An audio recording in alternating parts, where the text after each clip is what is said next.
important po na sa mga ganitong areas kung saan naka-experience ng disaster. Lalo na para sa mga bata, no, na most of them nasa school nung nag-strike yung earthquake. So, very traumatic po yun. May nakita po ako na isang episode doon na isang mayaman na wala po yung lahat ng business niya. Parang ako na nag-back to zero.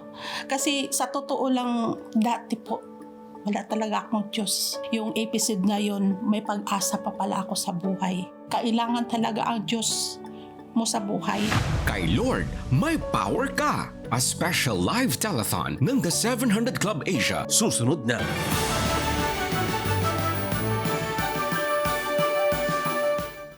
Broadcasting live on GMA. Streaming live on the 700 Club Asia YouTube channel and the Facebook pages of the 700 Club Asia and CBN Asia.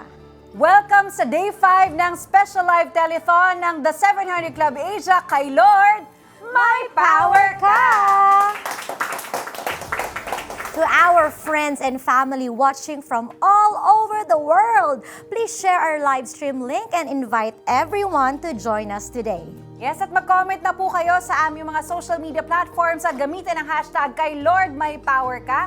Pwede rin kayo makipag-chat sa amin sa The 700 Club Asia Facebook Messenger. Nitong mga nakalipas na araw, hindi tayo halos napatulog ng sunod-sunod na ulan at matinding pagbaha sa iba't ibang bahagi ng Pilipinas. Marami sa atin, ang mga kababayan natin, ang natatakot at pagod na pagod na. Tama ka dyan, Jamie, no? At napakalakas ng buhos ng ulan, ngunit mas malakas ang power ng ating Panginoon and He has empowered us.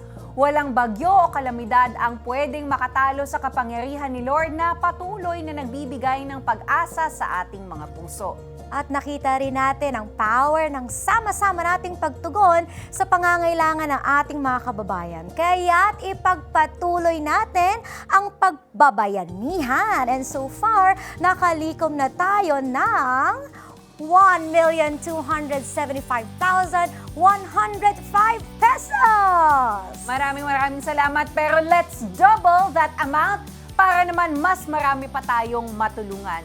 And today, as we talk about empowerment, God reminds us of His promise of protection and provision, lalong-lalo na sa next generation. Dahil sila ang ating mga kabataan na madalas pinaka-vulnerable sa panahon ng disaster. Kagaya na lamang ng mga bata sa Sarangani Province at Jensan. Matapos silang yanigin ng matinding 7.8 magnitude earthquake, panoorin natin kung paano sila napangiti dahil sa inyong tulong.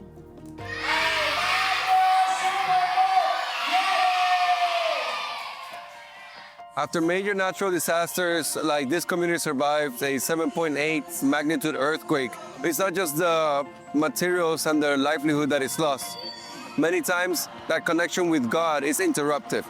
And that's why CBN and Operation Blessing host Superbook events where children can come and receive some tools to help them deal with this traumatic event.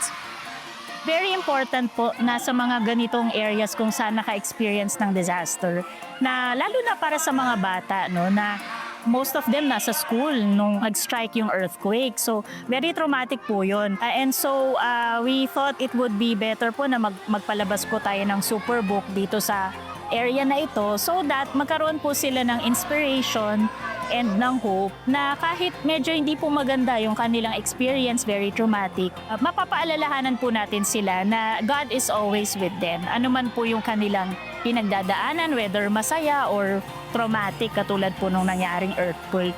Nakakatuwa po kasi sa kabila po ng kanilang naranasan, na maganda pa rin po yung kanilang response nung napanood po nila ang Superbook. Masaya ako dahil diyan kami sa simbahan tapos magtitanaw kami ng mga Superbook. Sinasabi ko kay Lord, sana hindi nababalik yung day. Kapag nagkasama kami ni Jesus, hindi ako natatakot. Ako si Alea, Batang Superbook. CBN, Operation Blessing, and Superbook are just so thankful to you. Thank you for allowing us to come to these communities and remind children that amidst the horrific situation they're going through right now, specifically a 7.8 magnitude earthquake, Jesus is still with them and salvation is still there for them. Thank you guys and God bless you. Wow. Yes. Alam mo, Jamie, it can also be, itong mga batang to, pag naalala nila yung earthquake, it can be scary, but at the same time, because of Superbook and because of this thing that we have done for them, they can look back on this experience and say, yeah, I was scared, the earthquake happened, but also, I got to experience Superbook, I got to know the Lord, and I got to meet amazing people. So it can be very healing for them as well talaga. Talagang ang maganda rin, napakilala ng Superbook si Jesus sa kanila. Kaya hindi na daw nila kailangan matakot dahil kay Jesus, 'di ba? Ang saya na makita yung mga ngiti ng mga bata habang kasama si Gizmo. Totoo ngang healing from trauma takes time. Pero through Superbook and Trauma Care, ipinaalala sa kanila na si Jesus is their ultimate source of hope. Amen. And you know, we need to empower these children to hold on to Jesus. So we don't just look at them as victims, but as overcomers. They have the victory in Christ. At alam niyo po, hindi lang trauma care ang hatid ng Operation Blessing, kundi maging physical healing din through life-changing surgeries. At ang isa sa mga beneficiaries ng programang yan ay ang 6 na buwang gulang na si Baby King Luistro. The youngest of 4 children, isinilang si Baby King na may cleft lip. Ang parents niya ay mga simpleng food vendors na sakto lang ang kinikita sa pang-araw-araw. Pero dahil sa pagmamahal ng isang kapitbahay na nag-refer sa kanila sa Operation Blessing, nabigyan si Baby King ng libreng corrective surgery. Now look at that beautiful smile, si King. Ayan o. Wow, praise God. Highlighting these stories remind us that when we partner with God, we can change a child's entire future. Sa pamamagitan ng inyong donasyon, maipagpapatuloy ng CBN Asia ang pagbibigay ng tulong, pag-asa at empowerment sa ating mga kababayan. Kaya't ano pa ang hinihintay ninyo? Partner with us right now. You can donate via GCash. Just open your GCash app, tap bills, and search for CBN Asia and enter your donation details. Sa mga magpapadala ng kanilang donasyon, narito ang mga exclusive gifts namin para sa inyo. What battle are you facing today? The battle may be bigger than you, but it is never bigger than Christ. Because of Jesus, you are standing in the victory He has already provided for you. When you donate any amount to CBN Asia, you will receive exclusive streaming access to Kay Lord May Power Ka, ang audio teaching ni Peter Kairos. Nag-uumapaw ba ang puso mo? Express your praises, prayers, and ponderings with the Sela Journal. Sa iyong donasyon na 5,000 pesos sa CBN Asia, matatanggap mo ang exclusive gift na Sela Journal, your daily tool to pause, reflect, and grow in God's presence. Plus, ang audio teaching ni Peter Kairos na Kay Lord May Power Ka. Scan the QR code and be a CBN Asia partner today. Blessing more people through CBN Asia is fast and easy using your GCash app. Just tap the QR button to scan CBN Asia's GCash QR code. Enter the amount you want to give. Tap Next, then Pay. Send a screenshot of your receipt to CBN Asia via Facebook Messenger or email partnership@cbnasia.org so we can acknowledge your donation. To make future donations faster, save CBN Asia as a favorite biller in your GCash app. Tap the bills icon, choose Add Biller, select CBN Asia, and enter your details. Then tap Save. Be God's hand of blessing. Give today. Nagbabalik tayo sa Kay Lord May Power Ka at kasama natin ngayong gabi sa studio ang isa sa mga napakagaling na River Worship recording artist. Welcome, Diwa. Welcome once again. Hello! Magandang umaga po. Yan. Diwa, ikaw ba as a recording artist, how do you empower your listeners through your music? Alam mo, gandang tanong yan. You know, God says, words have the power to bring life or death. So through my gift of singing and songwriting, I really want to make sure that I will share words, songs that will bring life and encouragement to them. Yeah, tsaka iba din pag pinapakinggan mo kasi yung isang kanta, talagang it can really bring you down or uplift Yes, you, diba? that's Yung true. power ng music. Dahil dyan, tulungan mo ako, Diwa, basahin na, pasalamatan yung mga nagsipagbigay na sa atin. Yes, maraming salamat po kay Miss Rebecca from Cavite for 500 donation. Kay June from Quezon, 5,000. Tin, Quezon, 100. Billy for 500 monthly. Annabelle, 500 monthly. Kashmir Cavite, 500 monthly. We have Marisa, 500 monthly. Jasil, 100. Divine, 200. Ruth, 500. Carmela, 1,000 monthly. Maraming salamat po. Maraming salamat sa inyong lahat. Ang Reverb Worship po ay ang music label ng CBN Asia. Ang mga Reverb Worship artists na katulad ni Diwa, sila po yung nagsusulat at nagpo-produce ng original worship songs that helps bring people closer to God and spread His love through music. At ang inyong donasyon ay malaking tulong sa paglikha ng mas marami pang faith-based songs na nagpapalakas at nagpapabago ng buhay ng mga listeners natin. So together, we can continue making powerful worship music accessible to more Filipinos who need hope and encouragement today. At ngayon naman, tapos na. Diwa, tulungan mo na lang akong pala ngayon, i-promote ang current projects natin sa Reverb Worship. Yes, inaanyayahan ko po kayo na please manood at makinig sa The Reverb Worship the podcast. Yan po ay available sa YouTube and Spotify. Sana po mabless po kayo. Nakakatuwa ang podcast natin sa Reverb Worship, no? Totoo. Thank you very much, Salamat Diwa. At patuloy lang po kayo sa pagtawag at pag-donate. At narito pa rin si Diwa kasama ng ating Prayer Center representatives para tumanggap ng inyong tawag at donasyon.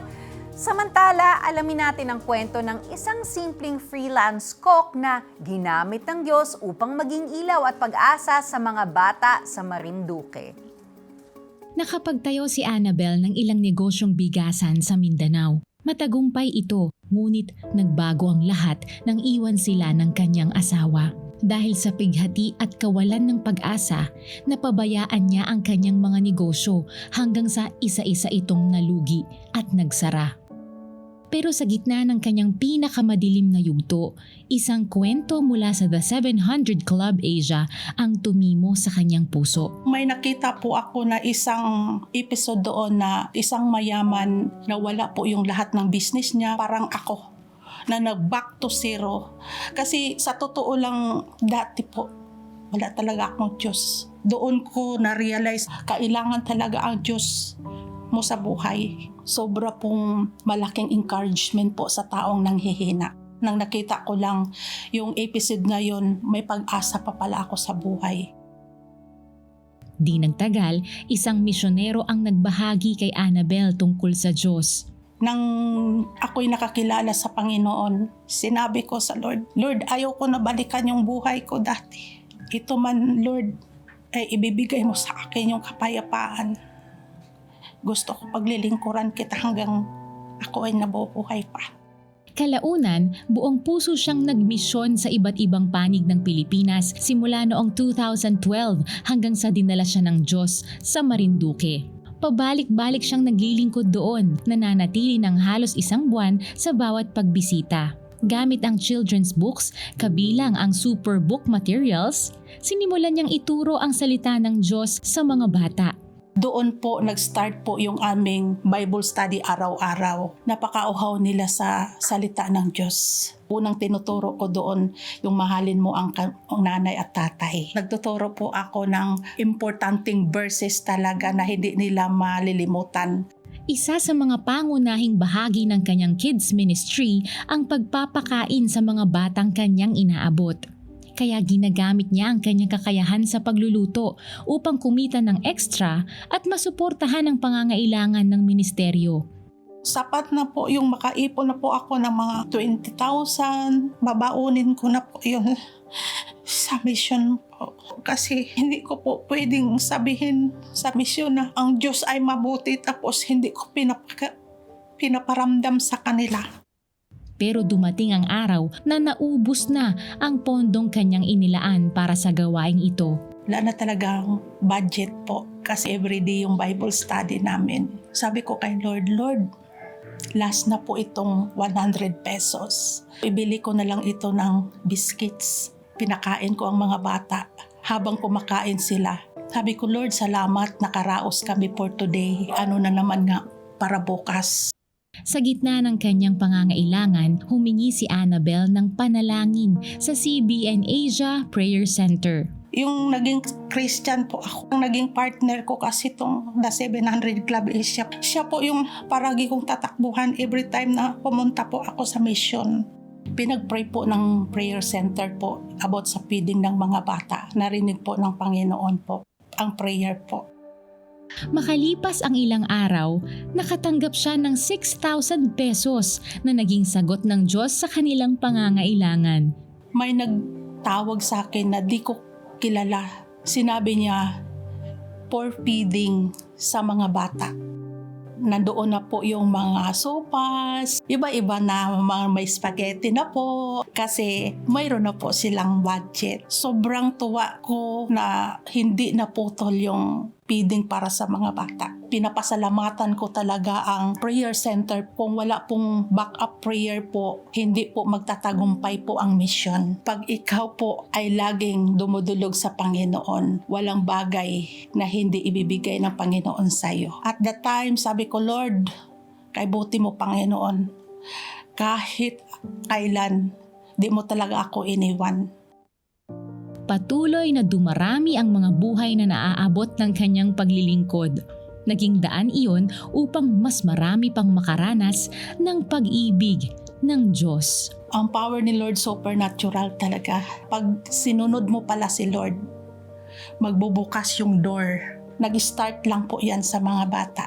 Tapos yung mga adult na po, hindi mo na sila kailangan na hikayatin. Ang nanay na po ang pupunta doon sa rice field. Sobrang tuwa ko dahil nakikita nila yung pagbabago ng bata. Abang nababuhay ako dito sa mundo, isi-serve ko pa sa Panginoon. Yun po ang pinaka-greatest kaligayahan ko. Amen. Oo, nakakatuwa, Jamie, kasi dati, matagal na siya nagluluto, di ba? Pero nung nakilala na si Lord, nagkaroon ng purpose yung pagluluto ni Annabelle. And ganda nung sinabi niya na hindi pwede na sinasabi kong mabuti ang Panginoon, pero hindi ko napaparanas yun sa iba, lalo sa mga bata na nangangailangan. So not only do they get fed physical food, but they get fed sa puso't kaluluwa nila through the Word of God. Indeed, if it is God's mission, it is God's provision. Indeed. Basta may puso ka, magbigay, 100 pesos lang yan. Harvest, di ba, aani ka talaga sa lahat ng tinanim mo. Alam niyo po, nagsimula sa 9 na bata.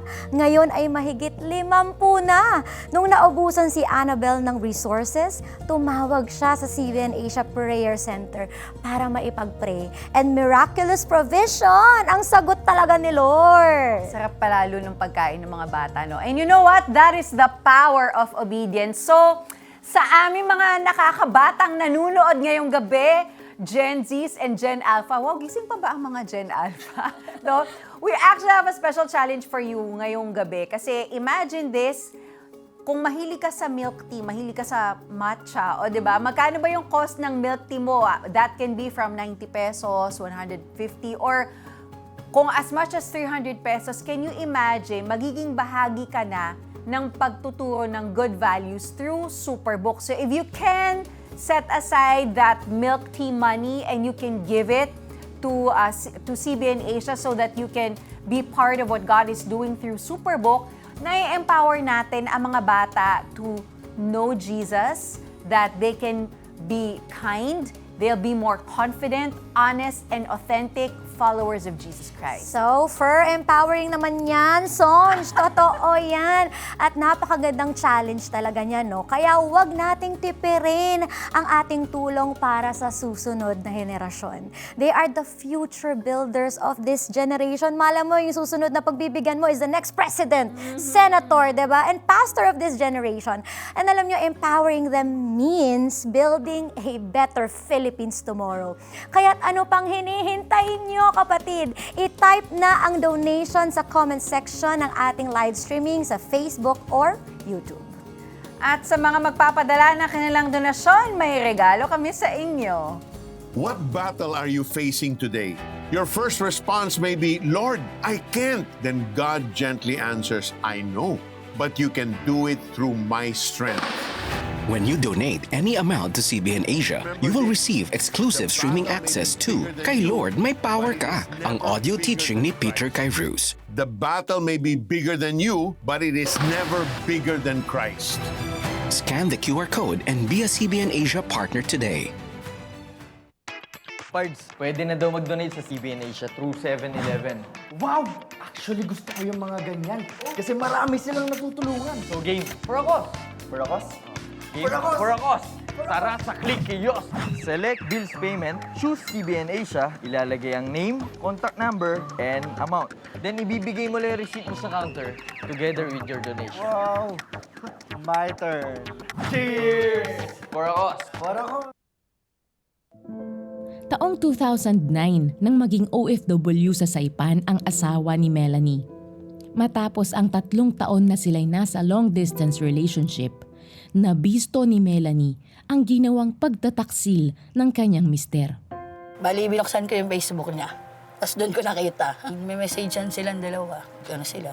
Mag-girlfriend. Sabi, sobrang sakit kasi alam mo na, di ba, parang lang yung ang saya-saya nyo. Tapos parang wala kang iniisip na wala kayong magiging problema. Mula noon, naging matamlay ang relasyon ni Melanie at ng kanyang asawa. Tiniis ni Melanie ang sama ng loob, alang-alang sa kanilang nag-iisang anak. Ngunit, Ang hirap kasi parang hindi ka matulog sa gabi. Tapos iniisip mo siya. Dapat hindi ko na siya pinapunta doon. Para hindi na nangyari yun. sa kanyang pagkabalisa, nakapanood siya sa telebisyon ng The 700 Club Asia. Parang nagustuhan ko siya. Tapos parang sabi ko sa sarili ko, parang ito yung way na bigay ni Lord na dito ako kumapit sa papanood ko. Di ba may mga mag-asawang nag-aaway, nag-iwalay, nagbabalikan. Sinabi ng host na merong isang babae na namumblema sa marriage nila. Parang doon ako talaga na-excite na parang para sa akin to parang feeling mo pinagpipray ka na agad nila. Nabuhayan ng loob si Melanie at nagkaroon ng pag-asang maayos ang relasyon nilang mag-asawa. Nanalangin siya sa Diyos at pinanghawakan ang salita nito na ang pinagsama ng Diyos ay huwag paghihiwalayin ng sinuman. Sa halip na mag-alala sa problema, pinili niyang maging pagpapala sa iba sa pamamagitan ng pagsuporta sa gawain ng CBN Asia. Nakita ko dun yung mga tao, talagang sobrang daming nangangailangan. Pinanghawakan ko lang naman na, di ba yung sinasabi mo magbigay ka ng taos sa puso mo, babalik din naman sa'yo ng siksik-liglig umaapaw. Dahil sa inspirasyong dala ng The 700 Club Asia, naging taga-subaybay siya ng programa. Kumilos ang Diyos sa buhay ni Melanie. Nabigyan silang mag-asawa ng pagkakataong mag-usap at magpatawaran sa isa't isa. Siya na nagsabi na tumigil na siya, tapos magbabago na siya. Na naman ako na sincere naman siya sa paghingi niya ng tawad, tsaka pinaliwanagan ko din naman siya. Unti-unting nanumbalik ang tiwala ni Melanie sa asawa na naging daan sa pagsigla muli ng kanilang pagsasama. Bumalik na sa dati yung yung oras na tumatawag na sa amin, tapos palaging anak ko na lang yung niya. Kausap, ako, ganun. Magtiwala ka lang sa Panginoon talaga. Yung Panginoon lang talaga yung makakaano sa atin makakatulong. Di nagtagal, nakapag-umpisa ng maliit na food business si Melanie habang nakalipat sa mas magandang trabaho sa Saipan ang kanyang asawa. Sa kabutihan ng Diyos sa kanyang buhay, muling nakapag-donate si Melanie sa gawain ng CBN Asia. Hindi ka dapat palalagi talagang mawala ng pag-asa. Matuto kang lumaban sa buhay. Tapos yung maging malapit ka nga kay Lord, talagang walang imposible sa dasal. Basta mananalig ka lang talaga. Ang hirap niyan, Jamie, ng LDR na mag-asawa. And hindi ganun ka-isolated yung case nila, Melanie, na dahil LDR, naging prone to marriage issues. And ang hirap naman na pag natuloy sa hiwalayan ng mag-asawa kasi kawawa yung mga bata, no? Yes, there's a void na naiiwan sa bata and kaya hinahanap nila yun sa ibang tao. Relationship, vices. But God is sufficient sa bawat pamilya. I believe kung paano tinransform ni Lord ang buhay ni Melanie, ang kanyang pamilya, kaya din gawin ni Lord yun sa inyo. Yes, definitely. At alam nyo ba, through the years, the 700 Club Asia has been playing a crucial part in transforming and restoring marriages in the country through the power of Jesus, just like Melanie and her husband. At dahil sa inyong pakikipag-partner sa CBN Asia, sama-sama tayong nagiging channel ng power ni God in touching lives, healing marriages, and restoring families. Kaya alam mo, baka ikaw na nanonood ngayon, gulong-gulo rin ang isip mo dahil sa pamilya, sa pera, o sa mga unos ng buhay. Nais mo bang maranasan ang kapangyarihan at kaligtasan na nanggagaling kay Jesus? Kung ang sagot mo ay oo, sumabay ka sa panalangin ito. Pikit mo ang iyong mata. Father, today we just come before you, God. I pray and declare, whoever is watching right now, Lord God, who feel lost, Lord God, who feel like depressed, who feel like, Lord God, wala na siyang pag-asa ngayon. Lord, I believe, Lord, hinahawakan mo siya ngayon and salvation is now available to him or her. Panalangin mo ito, sabihin mo, Panginoong Jesus, lumalapit po ako sa iyo, humihingi ako ng tawad sa lahat ng aking nagawang kasalanan. Isalba mo, Lord, ang marriage ko. Isalba mo, Lord, ang pamilya ko. And Father, I declare, ikaw na po ang manahan, ang mabuhay sa aking puso. Tinatanggap kita bilang aking Panginoon at tagapagligtas simula ngayon. In Jesus' name. In Jesus' name, amen. Lord, we just continue to pray for families tonight, Lord God. We pray for every family represented here, Lord God, that what the enemy would want to destroy families. But Father, it is your desire that families be together and be brought together. So even right now, God, I pray for restoration of marriages, Lord God, that there will be forgiveness in every family, that there will be forgiveness in every marriage here. And Lord, I pray madaming mga magulang ngayon nanunood, estranged sila sa mga anak nila, hindi sila okay na mga anak nila. Panginoon, I just pray for your restoration to be upon these parents and children, that you will fill every home right now with hope, with joy that comes from you, Lord God, that there will be healing, forgiveness, and a new chapter in each family represented here tonight. In Jesus' name, amen and amen. If you prayed with us to receive Jesus as your personal Lord and Savior, you are now a new creation. Your story of breakthrough starts today. Kaya naman i-comment nyo lang ang yes, tinanggap ko si Jesus on your Facebook Live or YouTube stream. And if you want to join our Bible study group, i-comment nyo naman ang BSG. Welcome to God's family. Meron ka bang panalangin na sinagot ng Lord habang pinapanood mo ang aming programa? I-share mo yan sa amin. I-post sa comment section ng The 700 Club Asia Facebook page and YouTube channel. Meanwhile, we would like to thank our faithful partners. CBN Asia would like to thank the following: M. Luilier, RD Pawn Shop, 7-Eleven, EC Pay, BPI, eDonate, United Neon, Nixis, Dante Vinluan, Lester Macaya.